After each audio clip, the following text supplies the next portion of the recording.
चलिए बेटा, तो आज का हमारा टॉपिक है म्यूचुअल इंडक्शन, अन्योन्य प्रेरण। कल हमने सेल्फ इंडक्शन में पढ़ा था ना, जब किसी कॉइल से करंट चेंज करते हैं तो उस कॉइल में ईएमएफ आता है। यहाँ पर कुछ अलग है। यहाँ पर दो कॉइल है, एक कॉइल में करंट चेंज करेंगे तो दूसरी में ईएमएफ आएगा, है ना।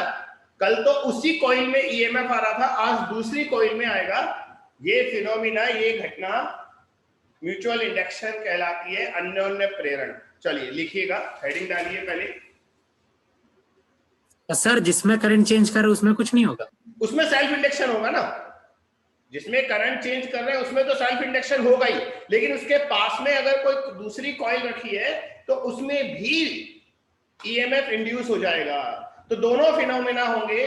जिस कॉइल में करंट चेंज कर रहे हैं उसमें खुद में ईएमएफ आएगा, वो सेल्फ इंडक्शन हो गया, और उसकी वजह से बाजू में जो कॉइल रखी है उसमें ईएमएफ आएगा, ये म्यूचुअल इंडक्शन हो गया। Clear sir? इसमें डबल ईएमएफ होगा ना? भाई डबल से कैसे, मैंने कहा ना दोनों कॉइल में ईएमएफ आएगा। एक जिसमें हम लोग करंट चेंज कर रहे हैं उसमें आएगा, वो तो सेल्फ इंडक्शन होगा। दूसरा पड़ोस में, जैसे मैं आपको डायग्राम बनाकर दिखाता हूं, बाद में लिख लेंगे। मान लो एक कॉइल ये है, इसमें मैं करंट चेंज करूंगा। चेंज करने के लिए मैं रियोस्टेट लगा देता हूं, वो क्या बोलते हैं रियोस्टेट को हिंदी में, धारा नियंत्रक। हाँ, और यहां पर एक दूसरी कॉइल मैंने बनाई। इस कॉइल में मैंने कोई बैटरी नहीं लगाई, बस ये मान लो गैल्वेनोमीटर लगा दिया ताकि मैं करंट नाप लूं या करंट देख लूं। नाप तो मैं लूं, देख लूं। अब बच्चों, पहली वाली कॉइल में करंट मैं दे रहा हूं, उसमें उत्पन्न नहीं हो रहा, उसमें करंट मैं दे रहा हूं। तो इसमें जब करंट फ्लो करेगा तो इसमें एक मैग्नेटिक फील्ड आएगा, ये मैग्नेटिक फील्ड आएगा। और बच्चों ये लाइन ऐसे जाएगी ना, तो इससे भी गुजरेगी, ऐसे ऐसे। तो बच्चों गौर से देखो, प्राइमरी कॉइल का फ्लक्स, पहली कॉइल का फ्लक्स दूसरे से पास हो रहा है। अब तुम इसमें करंट चेंज करो। करंट चेंज कैसे करेंगे, वो हमने जो धारा नियंत्रक लगाया है ना, रियोस्टेट, उसको हिलाएंगे। हाँ, आगे पीछे करेंगे तो पहली कॉइल में करंट चेंज होगा। बच्चों पहली कॉइल में ये प्राइमरी है, ये सेकेंडरी है, वो प्राथमिक कुंडली है, द्वितीयक कुंडली है। तो प्राइमरी कॉइल में जब हम करंट चेंज करेंगे तो एक तो उसमें खुद में ईएमएफ आएगा, वो तो हो गया सेल्फ इंडक्शन जो हमने कल पढ़ा था। लेकिन बेटा गौर से देखो, एक ईएमएफ इसमें और उत्पन्न होगा, इंड्यूस होगा, जिसकी वजह से इसमें भी एक करंट आएगा। और आपको ये जो धारा मापी लगाई है ना हमने गैल्वेनोमीटर, ये डिफ्लेक्शन देगा, इसकी सुई हिलेगी ऐसे। तो सेकेंडरी कॉइल में क्यों करंट आया, ईएमएफ क्यों आया? म्यूचुअल इंडक्शन के कारण। ये है घटना। तो दो ईएमएफ आए, प्राइमरी में आया सेल्फ इंडक्शन की वजह से, सेकेंडरी में आया म्यूचुअल इंडक्शन की वजह से। बोलो। Yes sir. तो एक काम करो, लिखाने से पहले ये डायग्राम बना लो, अच्छा है। यहां लिख रहा हूं प्राथमिक कुंडली, प्राइमरी कॉइल, और ये लिख रहा हूं सेकेंडरी कॉइल, द्वितीयक कुंडली।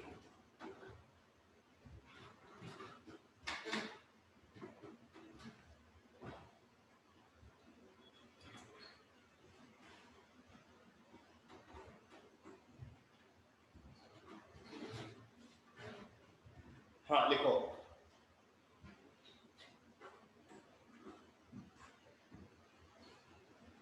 बोलो बेटा, लिखो। Yes sir. देखो, when two coils are magnetically linked, जब दो कुंडलियां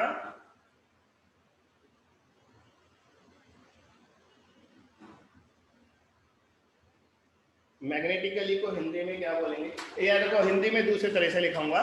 when two coils are magnetically linked, इसको ब्रैकेट में लिख दो। when magnetic flux of primary coil is passed through secondary coil,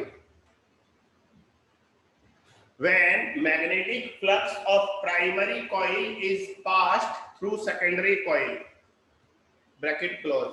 अब हिंदी में लिखो, जब प्राथमिक कुंडली का फ्लक्स द्वितीयक कुंडली से गुजरता है, जब प्राथमिक कुंडली का फ्लक्स द्वितीयक कुंडली से गुजरता है तथा प्राथमिक कुंडली में धारा परिवर्तित की जाती है, तथा प्राथमिक कुंडली में धारा परिवर्तित की जाती है, तो द्वितीयक कुंडली में एक विद्युत वाहक बल प्रेरित होता है। इंग्लिश में बोल रहा हूं, when two coils are magnetically linked and current in primary coil is changed, bracket के बाद लिखना, and current in primary coil is changed,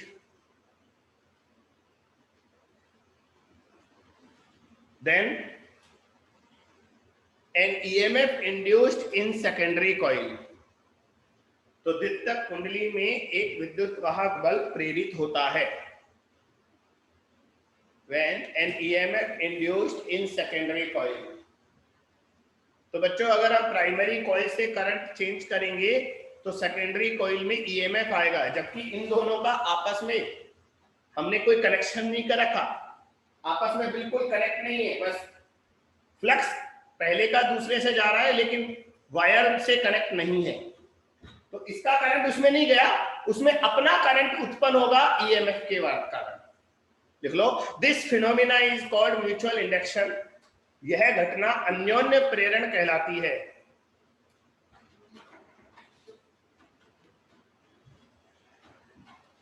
this phenomena is called mutual induction, यह घटना अन्योन्य प्रेरण कहलाती है। ठीक है, तो बच्चों सेकेंडरी कॉइल में जो करंट आया वो किसी बैटरी से नहीं आया। देखो हमने सेकेंडरी कॉइल में कोई बैटरी नहीं लगाई, फिर भी इसमें करंट आएगा, तो वो जो करंट आएगा वो इंड्यूस्ड ईएमएफ की वजह से आएगा, प्रेरित विद्युत वाहक बल की वजह से आएगा। ट्रांसफॉर्मर में बेटा यही होता है, दो कॉइल होती है ट्रांसफॉर्मर में, एक प्राइमरी एक सेकेंडरी। प्राइमरी कॉइल में हम ऑल्टरनेटिंग करंट, प्रत्यावर्ती धारा का स्रोत लगाते हैं। प्रत्यावर्ती धारा क्या होती है? अल्टरनेटिंग करंट होता है जो लगातार चेंज होता है, कम ज्यादा कम ज्यादा। तो उसकी वजह से सेकेंडरी कॉइल में एक ईएमएफ आता है, उसे हम काम में लेते हैं आउटपुट की तरह। बाद में बताऊंगा, पढ़ाऊंगा। ठीक है बेटा, अब आगे लिखो। तो बच्चों सेकेंडरी कॉइल से पास होने वाला फ्लक्स डायरेक्टली प्रोपोर्शनल होता है करंट थ्रू प्राइमरी कॉइल। एक बार इसको शब्दों में लिख लो, वर्ड्स में लिख लो। देखो, flux through secondary coil is directly proportional to, flux through secondary coil is directly proportional to current in primary coil। Hindi में लिखो, द्वितीयक कुंडली से गुजरने वाला फ्लक्स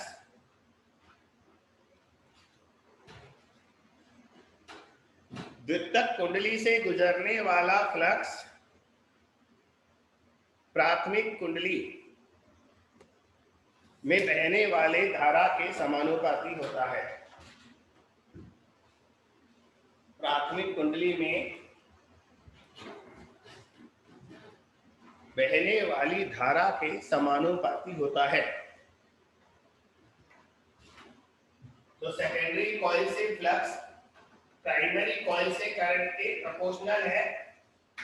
बेटा प्रोपोर्शनलिटी का जो कांस्टेंट होता है m होता है, m समानुपाती का नियतांक m है।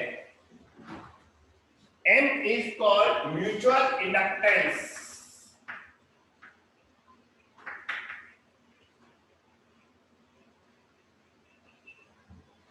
m is called mutual inductance, अन्योन्य प्रेरकत्व। बच्चों सेल्फ इंडक्टेंस की तरह इसकी भी यूनिट हेनरी ही होती है। सेम यूनिट सेम डायमेंशन, कुछ भी अलग नहीं है।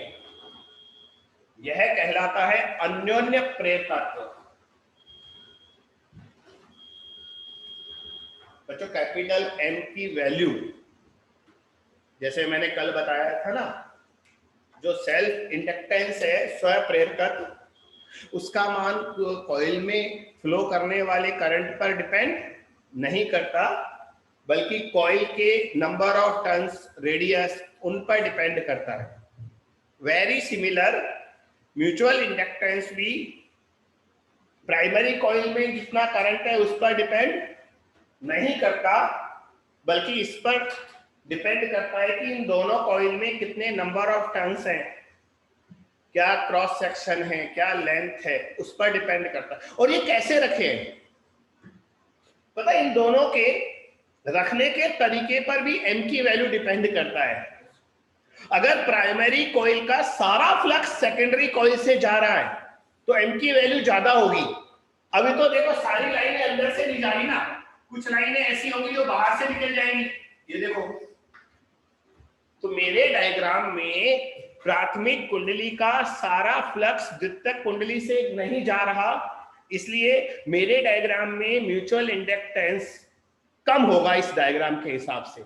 लेकिन अगर आप ऐसा करो, द्वितीयक कुंडली को प्राथमिक कुंडली के ऊपर ही लपेट दो, देखो दूसरा डायग्राम बना रहा हूं, एक और डायग्राम बना रहा हूं बच्चों, इधर देखो, ये है प्राइमरी कॉइल जिसमें हम करंट चेंज करते हैं। ये तो प्राइमरी कॉइल है जिसमें करंट हम चेंज करेंगे, और द्वितीयक कुंडली को, सेकेंडरी कॉइल को मैं इसके ऊपर ही लपेट देता हूं, ये लो, इस तरह से। तो बच्चों इस डायग्राम में तो ऐसा लग ही रहा है ना कि प्राथमिक कुंडली का सारा फ्लक्स द्वितीयक से जाएगा, तो वही लाइन है जो अंदर से जाएंगी वो बाहर वाले से भी जाएंगी। तो बच्चों इस डायग्राम के हिसाब से जो एम की वैल्यू होगी वो बहुत ज्यादा होगी। यस, तो इस डायग्राम में एम कम होगा, इस डायग्राम में एम ज्यादा होगा। तो लिखो, value of capital M does not depend on current in primary coil. Capital M का मान प्राथमिक कुंडली में प्रवाहित धारा पर निर्भर नहीं करता। Value of capital M does not depend on current in primary coil. M का मान प्राथमिक कुंडली में प्रवाहित धारा पर निर्भर नहीं करता, full stop. It's depends on geometry of both coils as well as their orientation. It depends on geometry of both coils as well as their orientation. Their orientation Hindi में लिखो, यह दोनों कुंडलियों की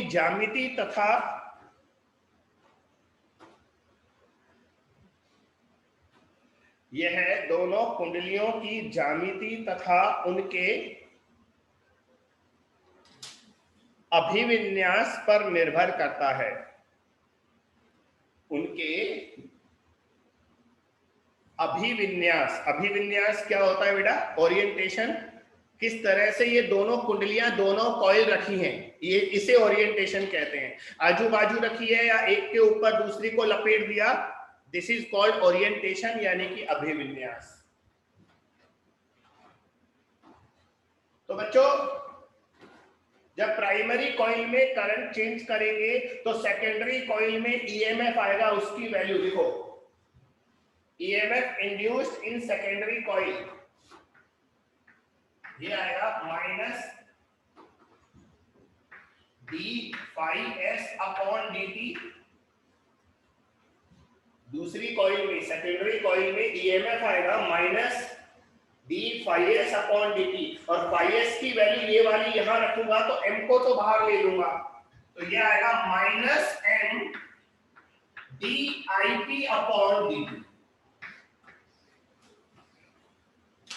ये लिख लो, द्वितीयक कुंडली में प्रेरित विद्युत वाहक बल कितना होगा?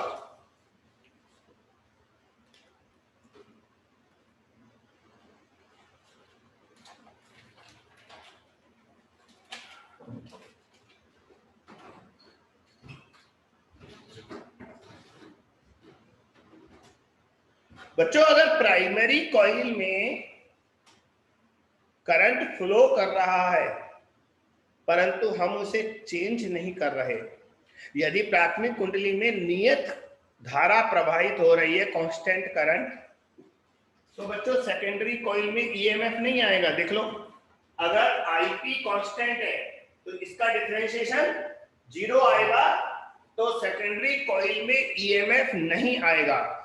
सेकेंडरी कॉइल में ईएमएफ तभी आएगा जब प्राइमरी कॉइल में हम करंट को चेंज करेंगे।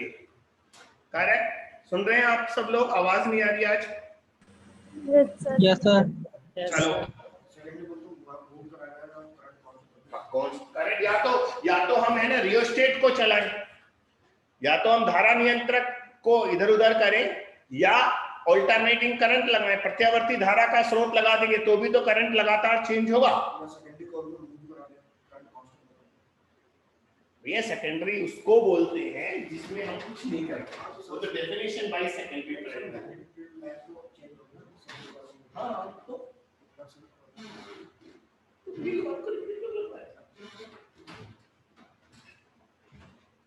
बच्चों अब है ना, हम जैसे हमने सेल्फ इंडक्शन में भी दो तरह के फार्मूले देखे थे, एक सर्कुलर कॉइल का और एक सोलेनॉइड का, तो यहां भी वैसे ही लिखेंगे। तो पहले लिखो mutual inductance of two plane circular coils, two plane circular coils, है ना, दो समतल वृत्ताकार कुंडलियों का अन्योन्य प्रेरकत्व।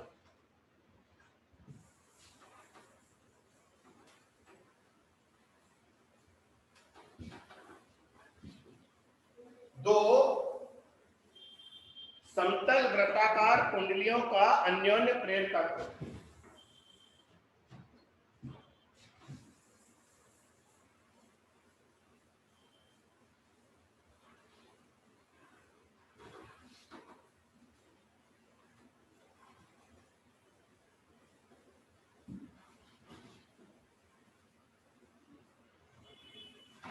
हाँ जी बच्चों, हमारे पास दो कॉइल है, एक बाहर वाली कॉइल और एक अंदर वाली कॉइल। बच्चों बाहर वाली कॉइल प्राइमरी कॉइल है, उसमें हम करंट को चेंज करेंगे। तो यहां पर मैं इसमें एक बैटरी दिखा रहा हूं और इसमें चेंज करने के लिए यहां पर एक रियोस्टेट दिखा देता हूं, ठीक है। तो बच्चों जिस कॉइल में हम करंट बैटरी से लगाते हैं, सोर्स से देते हैं, वो प्राइमरी कॉइल होती है, और अंदर वाली कॉइल उसको किसी बैटरी से कनेक्ट नहीं किया, उसमें म्यूचुअल इंडक्शन से करंट आएगा, वो सेकेंडरी कॉइल। बेटा अंदर वाली कॉइल का रेडियस स्मॉल आर है और बाहर वाली का कैपिटल आर। इनमें नंबर ऑफ टर्न्स N1 और N2 लिख दो। प्राइमरी कॉइल में फेरों की संख्या N1 है और सेकेंडरी कॉइल में फेरों की संख्या N2 है। अब आप में से इन दोनों के म्यूचुअल इंडक्टेंस का फार्मूला अगर किसी बच्चे को आता है तो बताओ। कल भी बताया था ना आपने, आज भी बताओ। चलो mu 0 N1 square into N2 square into pi capital R upon 2।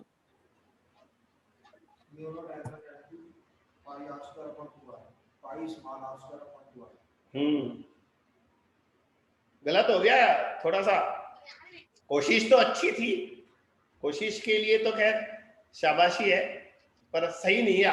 और कोई बच्चा बता रहा है? Sir mu 0 N1 into N2 पाई R अपॉन 2। थोड़ी सी गलती है।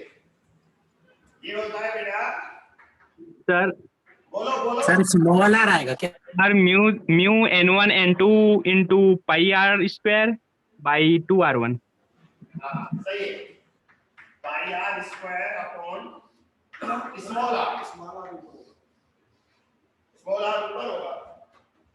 हाँ, एरिया तो छोटे वाले का लेंगे ना, मैग्नेटिक फील्ड बड़े वाले का लेंगे। मैग्नेटिक फील्ड तो बड़े वाले का लेना है, इसलिए नीचे 2 कैपिटल आर आएगा और एरिया छोटे वाले का लेना है।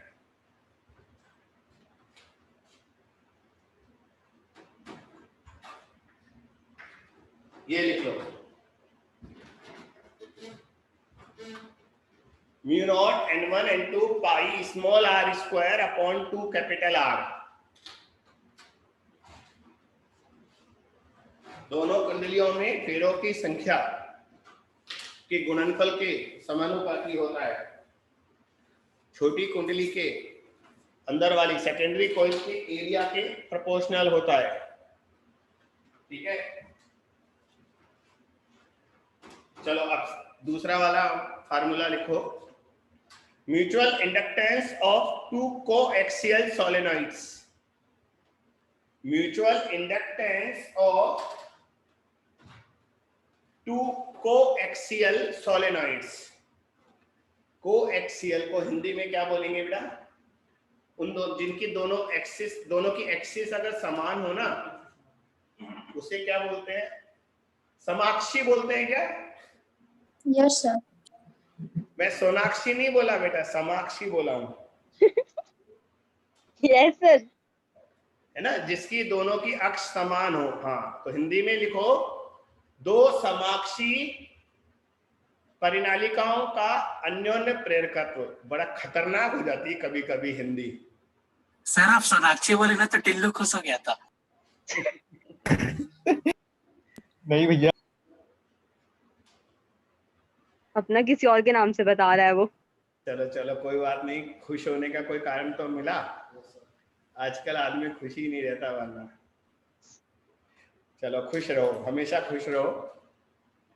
दो समाक्षी परिनालिकाओं का अन्योन्य प्रेरकत्व। बेटा अभी वो डायग्राम मैंने वहां बनाया था ना, वही डायग्राम बनेगा। एक सोलेनॉइड तो अंदर वाली है, इसको तो हम सोर्स से कनेक्ट करेंगे। सोर्स, ये तो प्राइमरी हो गई, प्राथमिक कुंडली। दूसरी कॉइल को इसके ऊपर लपेट देंगे।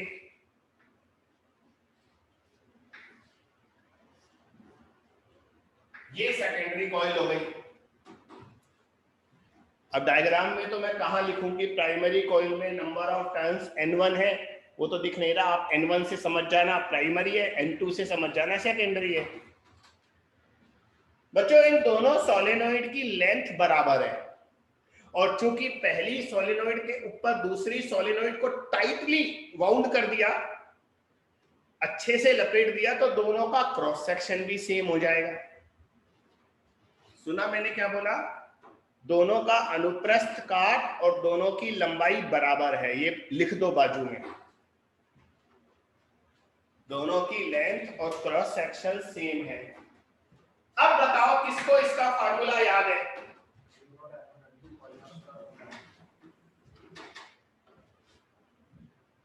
Mu naught n1 n2 n2 a upon l। हाँ, मैं पहले एक आसान सा फार्मूला लिखूंगा। ये होता है mu naught small n1 small n2 into v। अब इसको मैं कैपिटल N1 कैपिटल N2 में अभी बदलूंगा, पहले आप खुद बदल कर देखो।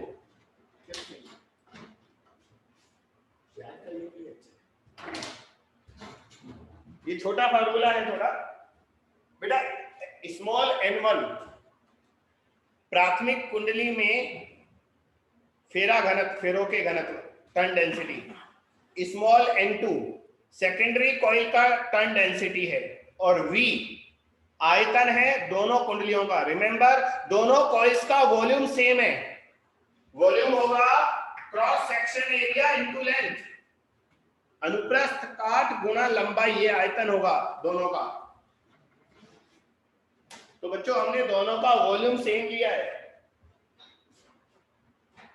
अब इसे कैपिटल N1 और कैपिटल N2 में कन्वर्ट करो तो ये आएगा mu naught capital N1 capital N2 ए, वॉल्यूम को AN लिखूंगा, नीचे LL 2 बार आएगा ना, तो नीचे एक L बचेगा। तो ये दूसरा फॉर्मूला आ गया है।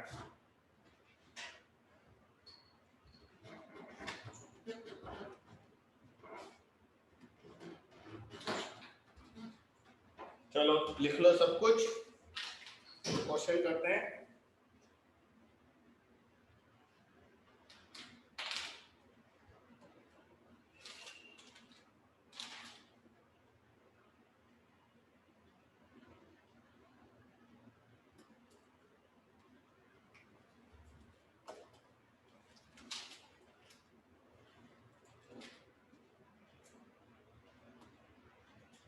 बच्चों एक चीज और लिखा दूं, उसके बाद क्वेश्चन करने में मजा आएगा।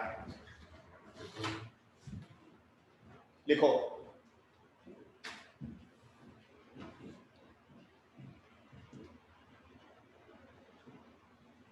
क्या क्या टाइप करते रहते हो।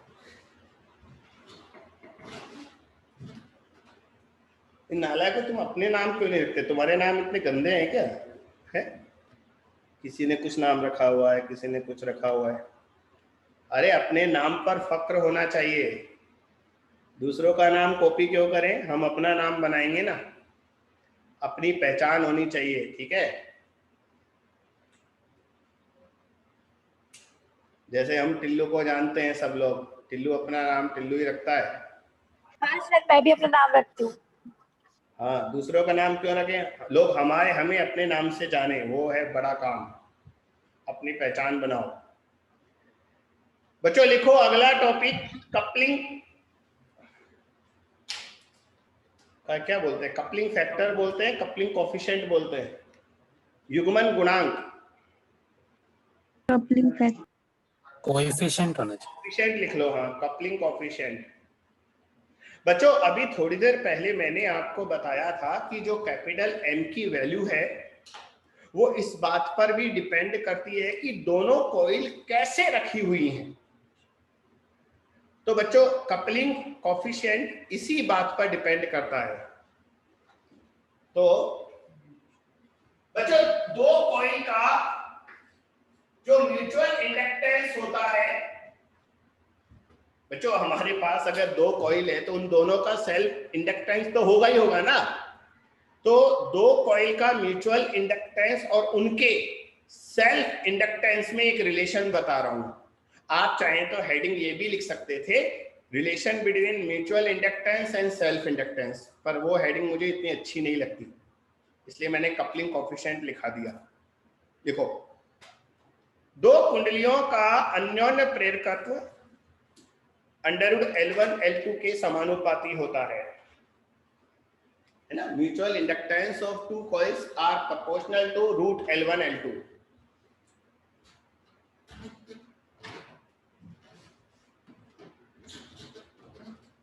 और बच्चों कांस्टेंट जो आता है समानुपाती का वो K आता है।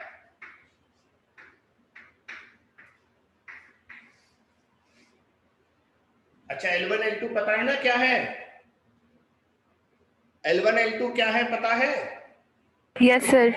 हाँ, दोनों कॉइल का सेल्फ इंडक्टेंस है, स्वप्रेरकत्व। K is called coefficient of coupling coefficient. K coupling coefficient.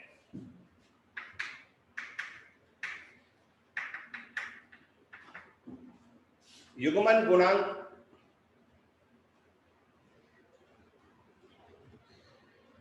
बच्चों K की जो वैल्यू है 0 से 1 के बीच में होती है।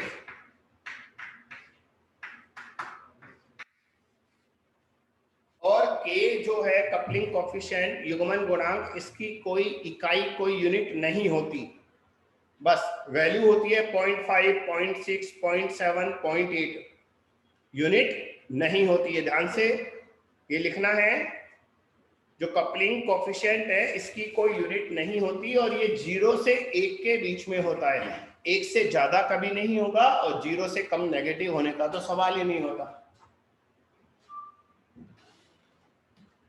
अब बच्चों मैं आपको एक हिंट दे रहा हूं कि 0 कब होगा और 1 कब होगा। 0 और 1 ही बता सकता हूं, बाकी वैल्यू तो इस पर डिपेंड करती है कि प्राथमिक कुंडली का कितना फ्लक्स सेकेंडरी से जा रहा है। तो बच्चों 0 तब होता है जब हम दो कॉइल्स को इस तरह से अरेंज कर दें कि पहली कॉइल का फ्लक्स दूसरी कॉइल से, सेंटेंस पूरा करो। कपलिंग फैक्टर, कपलिंग कोफिशिएंट 0 तब आएगा जब प्राइमरी कॉइल का फ्लक्स सेकेंडरी कॉइल से ना गुजरे, नहीं जाएगा सर उसका। शाबाश शाबाश। तो बच्चों आप है ना दोनों कॉइल को इस तरह से अरेंज कर दो। मैं इधर बना रहा हूं,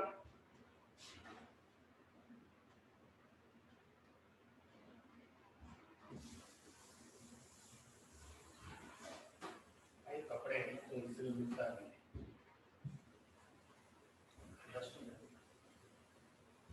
सही होता है, घिस जाते हैं। हाँ बेटा देखो, मान लो ये प्राइमरी कॉइल है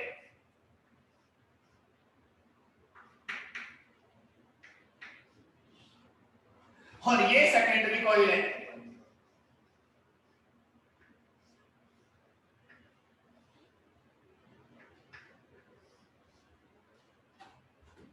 तो बेटा आपने इन दोनों को ऐसे रख दिया, मतलब मैंने इन दोनों को ऐसे रख दिया कि प्राइमरी कॉइल की एक भी लाइन सेकेंडरी से नहीं जाएगी और दूर और ले जाओ, उसको दूर ले जाओ।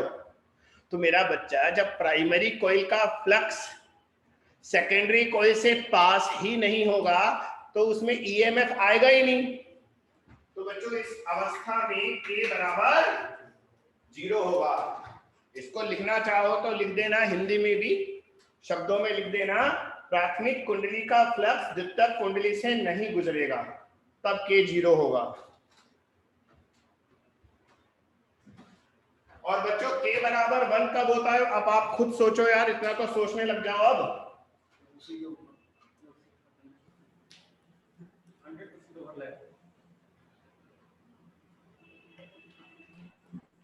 जब दोनों फेरे साथ में लिपटे हुए हो। हाँ, मैं एक डायग्राम है 2 बार बना चुका।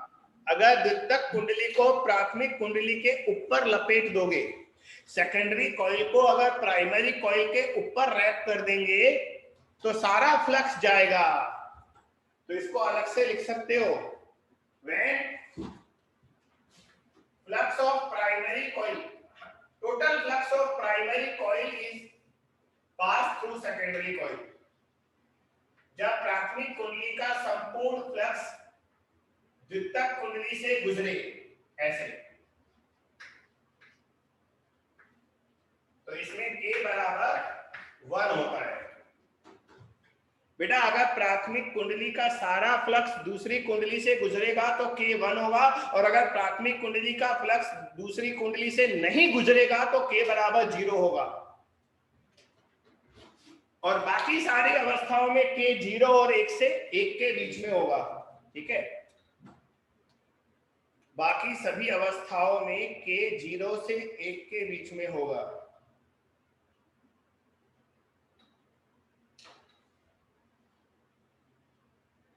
चलो अब क्वेश्चन करते हैं।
देखो, we have a solenoid of radius 5 centimetre.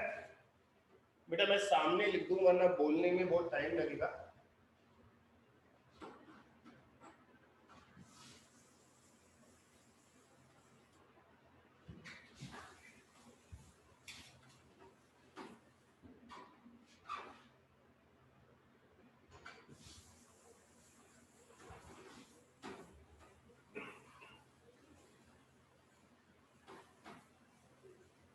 हाँ बेटा सुनो, हमारे पास एक सोलेनॉइड है परिनालिका। इस परिनालिका का जो रेडियस है वो है 5 सेंटीमीटर, 5 सेंटीमीटर इसकी त्रिज्या है, और इसमें एकांक लंबाई में फेरों की संख्या 8 है, 8 टर्न पर सेंटीमीटर। स्मॉल एन है 8 टर्न्स पर सेंटीमीटर, और इसका रेडियस है 5 सेंटीमीटर। बच्चों इस सोलेनॉइड के अंदर हमने एक छोटी सी कॉइल रख दी, ऐसे एक सर्कुलर कॉइल रख दी। उस सर्कुलर कॉइल का जो रेडियस है वो 1 सेंटीमीटर है, और उस सर्कुलर कॉइल में नंबर ऑफ टर्न्स जो है वो 100 है।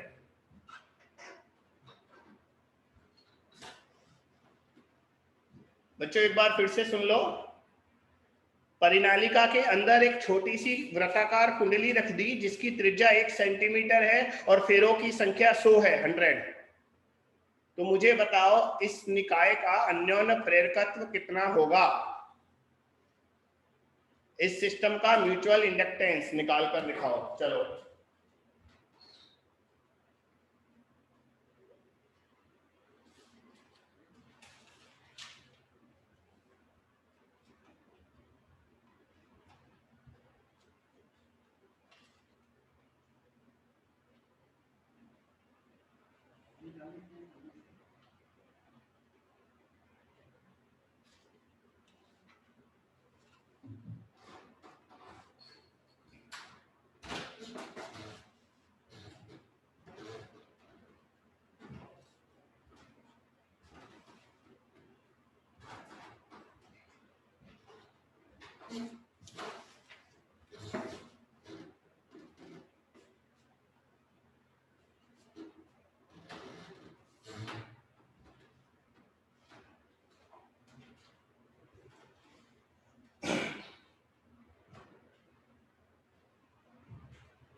बच्चों यहाँ पर आप ये याद रखो, जैसे अपन ने वो लिखा था ना म्यू नॉट n1 n2, फिर यहाँ पर a लिखा था a/l, तो यहाँ पर n1/l तो बन जाएगा स्मॉल n1, और a जो है वो छोटी कॉइल का एरिया लेना है πr²। अब इसमें वैल्यू रखो, चलो इसमें वैल्यू रखो और सॉल्व करो। आपको म्यू नॉट की वैल्यू भी याद है या नहीं है? 5 into 10 to the power -7।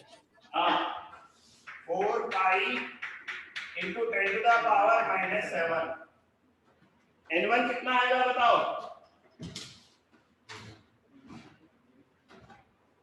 n1 कितना आएगा बेटा? स्मॉल n1, स्मॉल, अरे ये दे रखा ना स्मॉल n, कहाँ गया? ये रहा बेटा। 8 नहीं आएगा, 800 आएगा, क्योंकि है ना वो नीचे सेंटीमीटर है, ध्यान रखना। इसमें नीचे सेंटीमीटर है, इसको मीटर में बदलोगे तो स्मॉल n1 800 आएगा। n2 है 100 फेरों की संख्या इनटू पाई, एक बार पाई और आ गया। और बच्चों स्मॉल r कितना है? 10 to the power -2 सेंटीमीटर है ना, 10 की घात -2 हो जाएगा, उसका स्क्वायर करोगे 10 की घात -4। बच्चों ये वाला पाई और ये वाला पाई स्क्वायर हो गया। पाई स्क्वायर को हम 10 ले सकते हैं, ध्यान रखो। पाई स्क्वायर की वैल्यू लगभग 10 होती है। तो कितनी जीरो हो गई? इन दोनों का 1 जीरो, 2 जीरो, 3 जीरो, 4 जीरो, 5, और माइनस कितना है? 11। -11 में से 5 जाएगा, -6 बचेगा, -6, और बाकी क्या बचा? 4 × 8 बस 32 हेनरी। ये आंसर आएगा बेटा।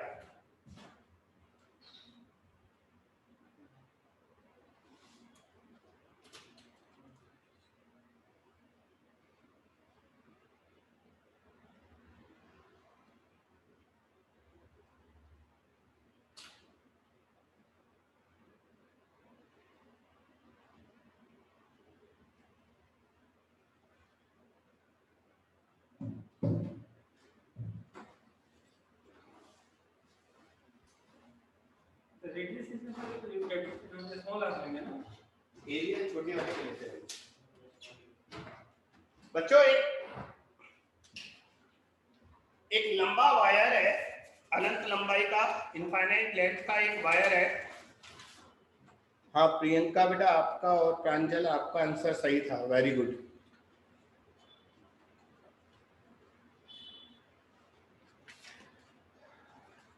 अगले क्वेश्चन पर चलते हैं बेटा। एक इनफाइनाइट लॉन्ग वायर है, ये तो इसमें करंट हम फ्लो करवा रहे हैं और इसको चेंज करेंगे, और इसके बाजू में एक स्क्वायर कॉइल रखी है, इसके बाजू में एक स्क्वायर कॉइल रखी है बेटा, वर्गाकार कुंडली। ये वाला जो डिस्टेंस है वो d है,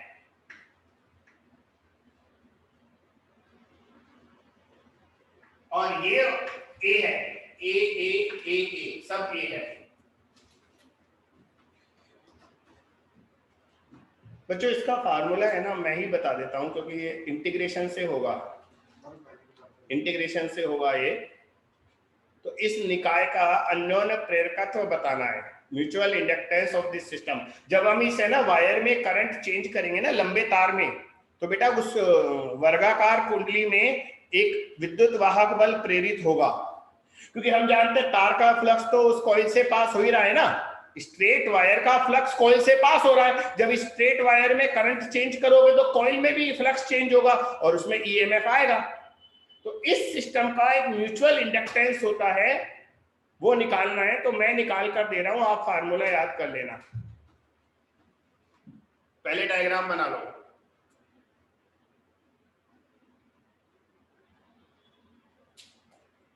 करंट किस रेट से करंट किस रेट से उसकी जरूरत नहीं ना, म्यूचुअल इंडक्टेंस पूछा है मैंने।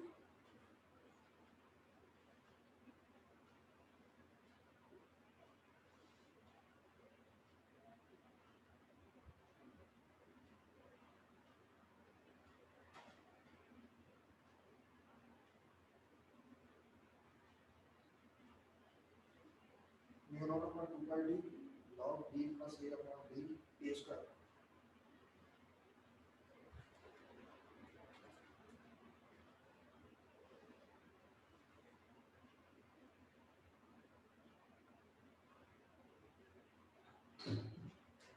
ठीक है बेटा। तो पूरे इस सिस्टम का म्यूचुअल इंडक्टेंस का फार्मूला लिख रहा हूं मैं, जगह बना दूं। बेटा इंटीग्रेशन वगैरह करने पड़ते हैं, तो अभी मैं उलझाना नहीं चाहता आपको, लेकिन ये याद कर लेना। इसका m आएगा mu naught a upon 2 pi ln 1 plus a by d।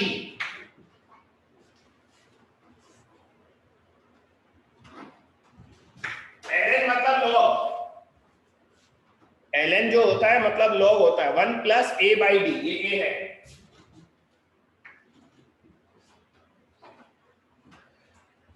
तो मैं ये भी इंटीग्रेशन के चक्कर में नहीं भटकना चाहता, इसलिए मैंने फार्मूला लिख दिया। एक स्ट्रेट वायर है बेटा, उसमें हम करंट चेंज कर रहे हैं, उसके बाजू में एक स्क्वायर कॉइल रखी है, तो उससे म्यूचुअल इंडक्टेंस ये आएगा है।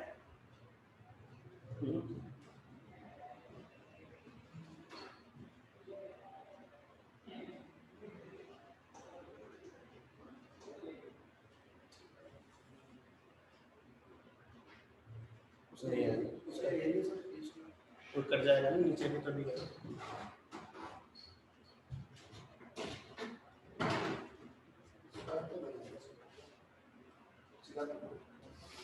इसका जो मैग्नीट्यूड है ना इन लोगों का मतलब और होगा ही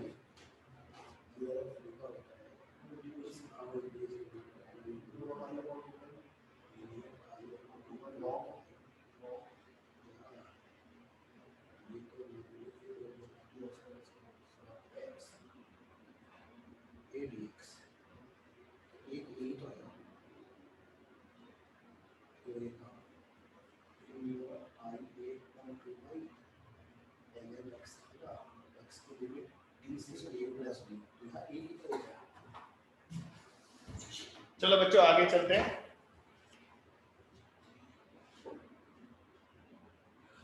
बच्चों दो सोलेनॉइड है, परिनालिका है, उनका सेल्फ इंडक्टेंस जो है वो है 10 मिली हेनरी और 40 मिली हेनरी, और दोनों सोलेनॉइड को एक के ऊपर दूसरे को लपेट दिया। देखो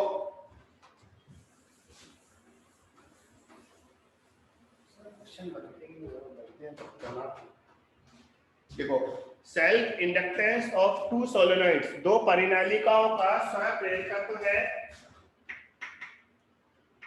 10 मिली हेनरी, दूसरे का है 40 मिली हेनरी। ठीक है, 40 मिली हेनरी। देखो यदि इनका अन्योन्य प्रेरकत्व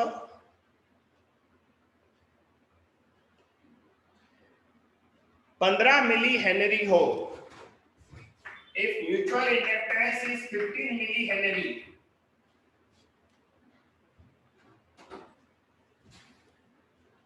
तो युग्मन गुणांक का मान बताइए। Calculate coefficient of coupling, coupling coefficient बताओ। अब ये क्वेश्चन आसान है, इसका जवाब सारे बच्चे देंगे, तभी मैं लगेगा जब से आया हूं आज आवाज ही नहीं आ रही तुम लोग।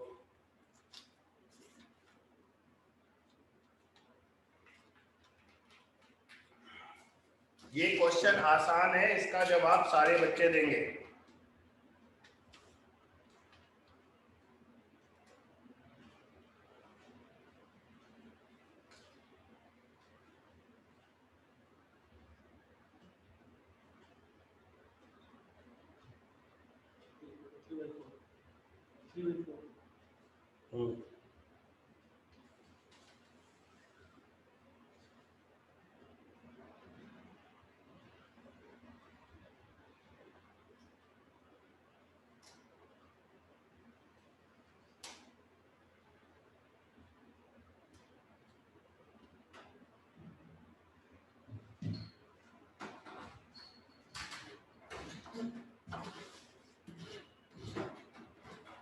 करेक्ट बेटा, शाबाश। इसका मतलब आप सारे लोग हो तो सही क्लास में, मैं यही देख रहा था क्लास में भी हो या नहीं हो। एक जने ने धर्मेंद्र ने बाद में सही कर दिया, मैंने पहले गलत लिखा था। सही है बेटा, सबका ही सही है, वेरी गुड। चलो ठीक है, तो बच्चों m बराबर k under root L1 L2 होता है हमारा। n कितना है 15 मिली हेनरी,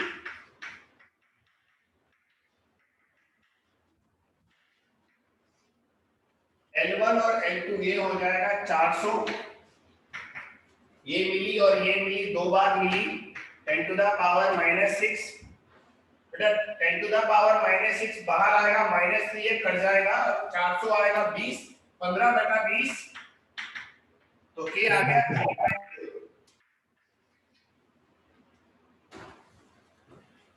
k बराबर 3/4।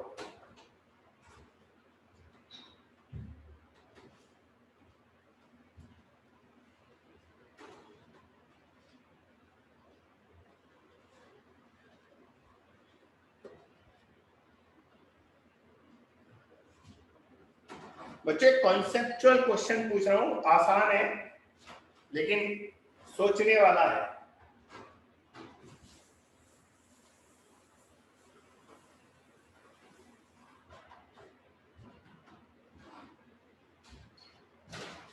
बच्चों एक सर्कुलर कॉइल है, वृत्ताकार कुंडली,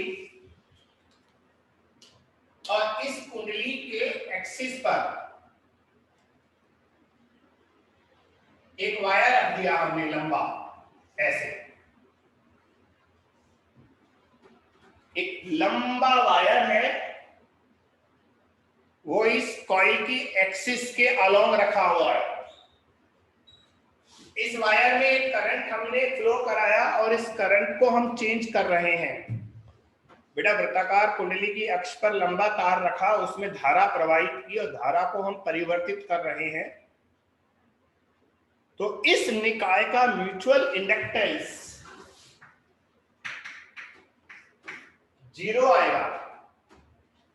बस मैं ये पूछना चाहता हूं, ये 0 क्यों आएगा? बताओ, छोटा सा क्वेश्चन है।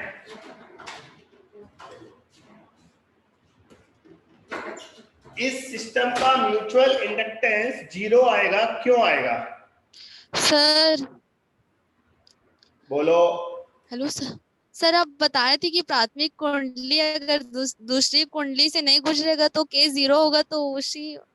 Correct correct.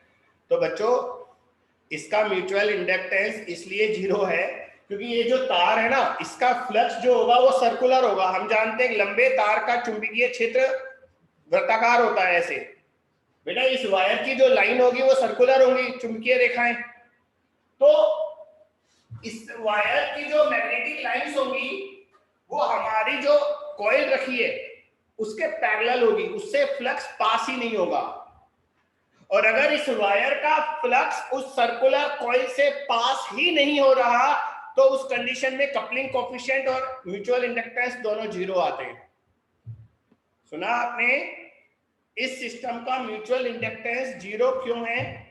सीधा सा जवाब है क्योंकि वायर का फ्लक्स कॉइल से पास नहीं हो रहा, बस उसके पैरेलल है ना बेटा, परपेंडिकुलर होना चाहिए।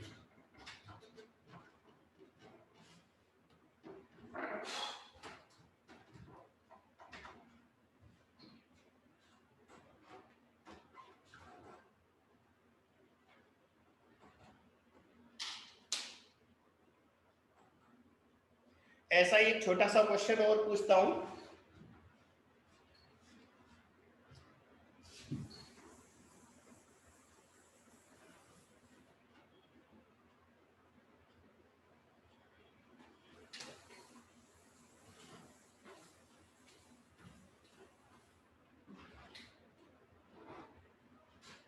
बच्चों एक सर्कुलर कॉइल है, इसका रेडियस R, कैपिटल R, और इस कॉइल के सेंटर पर एक छोटी सी वर्गाकार कुंडली रख दी। इस सर्कुलर कॉइल के सेंटर पर एक स्क्वायर कॉइल रख दी। इस स्क्वायर कॉइल का साइड है A, उसकी भुजा की लंबाई A है। कैपिटल R रेडियस का सर्कुलर कॉइल है, उसके सेंटर पर स्मॉल कॉइल रख दी। बच्चों इसमें करंट हम फ्लो कराएंगे। तो इस सिस्टम का म्यूचुअल इंडक्टेंस जो है M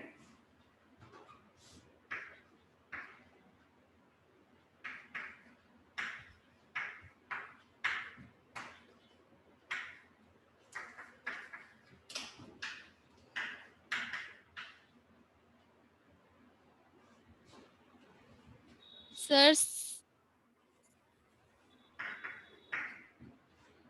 बच्चों इन 4 ऑप्शन में से एक बताओ कौन सा ऑप्शन सही है?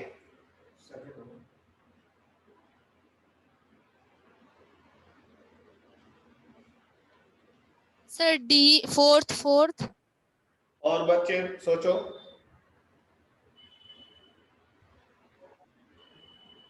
सर्कुलर कॉइल के सेंटर पर एक स्क्वायर कॉइल रखी है, तो उसका म्यूचुअल इंडक्टेंस के लिए कौन सा आंसर सही है? सेकंड। ओके, और बच्चे जवाब दो। Sir second. और बच्चे जवाब दो। फोर्थ।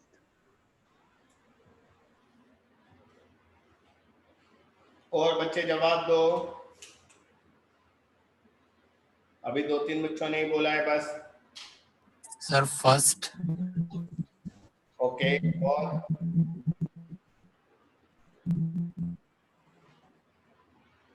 First sir. ओके, पूजा का, साक्षी का फोर्थ, अनुराग का सेकेंड, प्रांजल का थर्ड। बहुत सारे बच्चे दमादम लिख रहे हैं। आंसर इज सेकेंड बेटा, क्योंकि आप याद करो जब मैंने आपको 2 सर्कुलर कॉइल का म्यूचुअल इंडक्टेंस लिखाया था, उसमें ऊपर पाई स्मॉल आर स्क्वायर आया था, याद है? तो यहाँ पर इस पाई आर स्क्वायर के लिए क्या था? Mu naught n1 n2 pi are square divided by 2r। देखो अभी इसका आंसर ये नहीं है, ये वो फार्मूला था जब सेंटर पर सर्कुलर कॉइल रखी थी। तो बच्चों यहाँ पर जो एरिया आया था वो छोटी कॉइल का आया था। अपने क्वेश्चन में पाई आर स्क्वायर की जगह स्क्वायर का एरिया क्या होता है? अरे बोल दिया करो नालायको, ए स्क्वायर होता है। तो बच्चों m की वैल्यू a स्क्वायर के प्रोपोर्शनल होगी। पहले मैंने एक ऑप्शन और लिखा था 1/r, वो भी सही था, इसलिए मैंने उसे बाद में मिटा दिया, 2 सही हो जाते फिर। लेकिन अगर दूसरा ऑप्शन ये हो इसके अलावा 1/r, तो वो भी सही है। तो बच्चों इसका आंसर भी लिख लो आप पूरा पूरा सामने।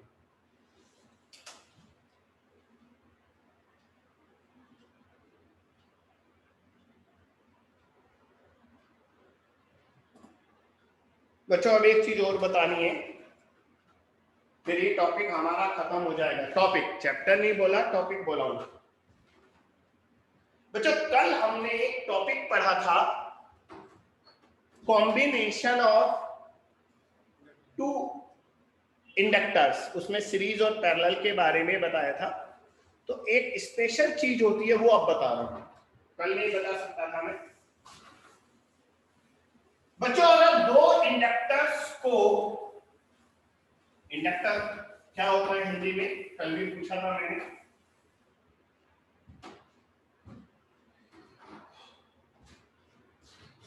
प्रेरक बोलते हो है ना, प्रेरक। बच्चों अगर 2 इंडक्टर्स को मैं सीरीज में लगा दूं, ये L1 है, ये L2 है, तो जो L इक्विवेलेंट आता है वो L1 प्लस L2 आता है। ये मैंने आपको कल पढ़ाया था। जब 2 कुंडलियों को श्रेणी क्रम में जोड़ते हैं बेटा, तो उनका तुल्य स्वप्रेरकत्व जो होता है वो L1 प्लस L2 होता है। ये मैंने कल आपको पढ़ाया था, लेकिन कल एक चीज नहीं बताई थी, वो आज बता रहा हूं। बच्चों अगर ये दोनों कॉइल बहुत पास रखी है ना, तो इनमें सेल्फ इंडक्शन के साथ साथ म्यूचुअल इंडक्शन भी होगा। फिर जो नेट इंडक्शन आएगा वो आएगा L1 plus L2 plus minus 2m। कल मैंने ये बात इसलिए नहीं बताई थी, कल हमने ये टॉपिक नहीं पढ़ा था म्यूचुअल इंडक्शन वाला। तो बच्चों ये स्पेशल चीज है, ये स्पेशल है, लिख लो। यदि दोनों कॉइल बहुत दूर है, बहुत दूर, तो बेटा उनका m 0 हो जाएगा और कल वाला आंसर आएगा। लेकिन अगर दोनों कॉइल पास है तो उनमें म्यूचुअल इंडक्शन भी होगा और उसकी वजह से L1 plus L2 plus minus 2m आएगा।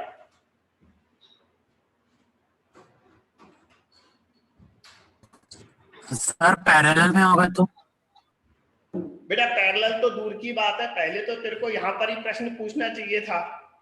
मैं तो दूसरा प्रश्न की उम्मीद कर रहा था, तूने कुछ अलग प्रश्न पूछ लिया। पहले तो यहाँ पर भी क्वेश्चन बन रहा है, नहीं बन रहा, दिमाग में कोई प्रश्न नहीं आ रहा। सर माइनस का क्या चेक करें? होगा? हाँ, एक क्वेश्चन तो ये है कि सर 2m क्यों होगा, 1m क्यों नहीं आया। और दूसरा क्वेश्चन है सर प्लस होगा या कब, प्लस कब लेना है और माइनस कब लेना। तो बच्चों मैं जो एक्सप्लेन कर रहा हूं ना वो सुनना पड़ेगा आपको, जवाब तो मैं दे दूंगा, सुनो बेटा। क्या होगा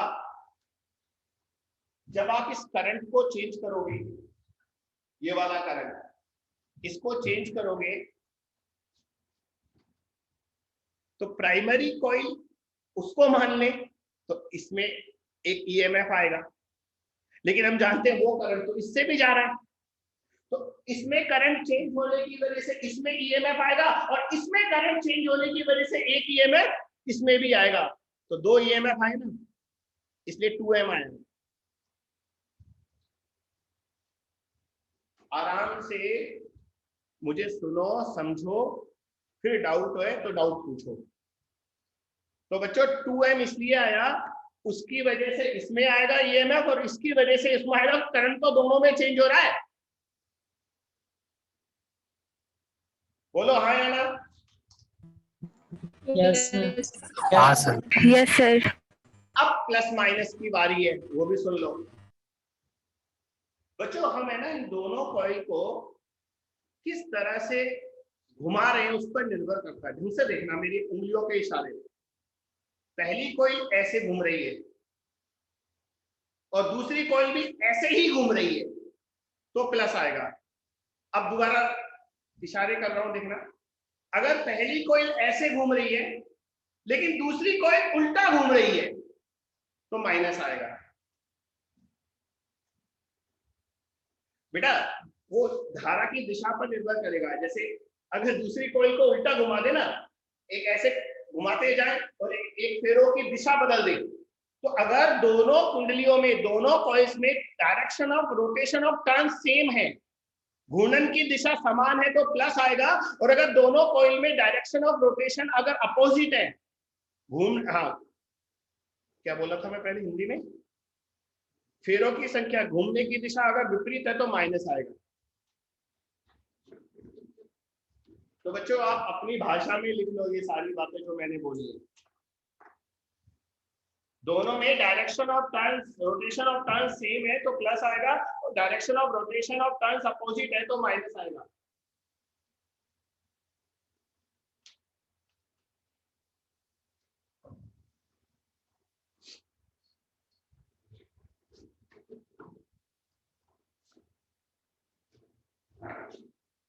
और अगर इन दोनों को इतना दूर रख दें कि पहले का फ्लक्स दूसरे से और दूसरे का फ्लक्स पहले से पास ही ना हो, गुजरे ही ना, तो फिर M0 आएगा, फिर केवल L1 प्लस L2 आएगा बस। है बेटा? हाँ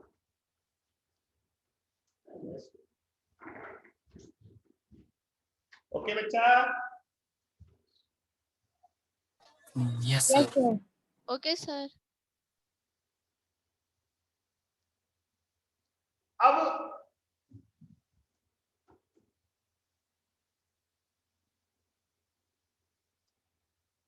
जतिंदर ने जो प्रश्न पूछा वो भी ये है, लेकिन जतिंदर सही बताऊं उसका डिस्कशन होता ही नहीं है अपने यहाँ पर। तो अगर मैं उसको कोशिश भी करूंगा तो उस पर तुम्हें कभी प्रश्न नहीं मिलेगा, इसलिए मेरे हिसाब से वो रहने दो। उसमें नीचे L1 plus M 1/L is equal to 1/L1 plus M plus 1/L2 plus M ऐसा कुछ आएगा, लेकिन कहीं लिखा हुआ नहीं होता, मिलता ही नहीं है, इसलिए मैं तुम्हें ज्यादा वजन नहीं डालना चाहता, अभी उसको रहने दो। पैरेलल में नहीं होता ये मान।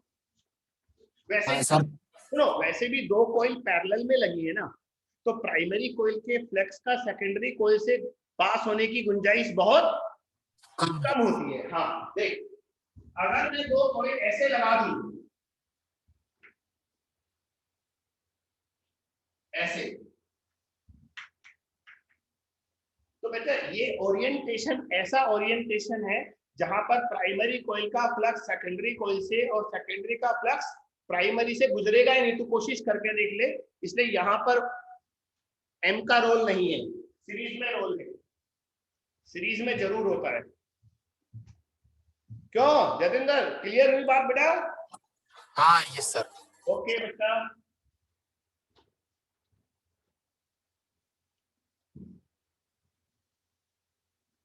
बच्चों बड़े बड़े टॉपिक तो खत्म हो गए, छोटे छोटे टॉपिक बचे हैं। जैसे कल एक बच्चा पूछ रहा था एडी करंट क्या होता है, वो बता देता हूँ। इसके बाद एक है ना, एक बहुत गजब की चीज है, उस पर है ना न्यूमेरिकल्स तो ज्यादा नहीं बनती, लेकिन हाँ थ्योरेटिकल क्वेश्चन बन जाते हैं। वो क्या है बच्चों, जैसे है ना हमने देखा जब हम चुंबकीय क्षेत्र को बदलते हैं, मैग्नेटिक फील्ड को चेंज करते हैं, तो करंट आता है, ईएमएफ आता है। बेसिकली ईएमएफ होता क्या है, पोटेंशियल डिफरेंस होता है, और पोटेंशियल डिफरेंस वहीं आएगा जहां इलेक्ट्रिक फील्ड होगा, ये ध्यान रखना बेटा। ये तो हमने बचपन से पढ़ा था, अपना बचपन मतलब इलेक्ट्रोस्टैटिक्स वाले चैप्टर से पढ़ते हुए आ रहे हैं। विभवांतर वही होता है जहां विद्युत क्षेत्र होता है। इसका मतलब जब भी हम किसी जगह विद्युत क्षेत्र सॉरी चुंबकीय क्षेत्र के मान में परिवर्तन करेंगे तो वहां एक विद्युत क्षेत्र उत्पन्न होता है। जब भी हम मैग्नेटिक फील्ड को चेंज करते हैं तो इलेक्ट्रिक फील्ड इंड्यूस होता है बेटा। उसका भी एक फार्मूला है, वो लिखा दूंगा मैं, ठीक है। तो ये छोटे छोटे टॉपिक हम कल करेंगे, आज नहीं करेंगे, और एक ट्रांसफॉर्मर बचा है वो भी कल करेंगे। तो कल हमारा ये चैप्टर खत्म हो जाएगा, फिर डाउट वाउट पूछ लेना आप, है ना। तो आज हम यहीं स्टॉप कर देते हैं।